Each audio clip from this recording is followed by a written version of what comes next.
Narito ang balita mula sa GMA Integrated News. Iniutos ng Department of Health sa mga ospital nito sa Metro Manila na i-activate ang kanilang leptospirosis surge capacity plan.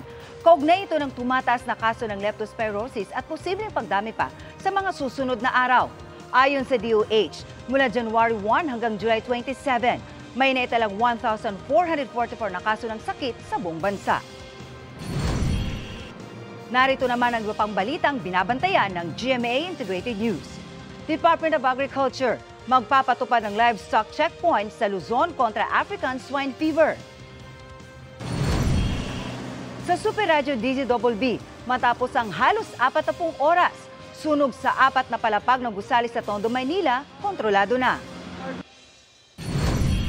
At mamaya sa 24 oras weekend, 2 bangkay na tadtad ng saksak natagpuan sa condominium unit sa Imos, Cavite. Para sa mas malaking misyon at mas malawak na paglilingkod sa bayan, ako po si Marisol Abduraman ng GMA Integrated News, ang News Authority ng Pilipino.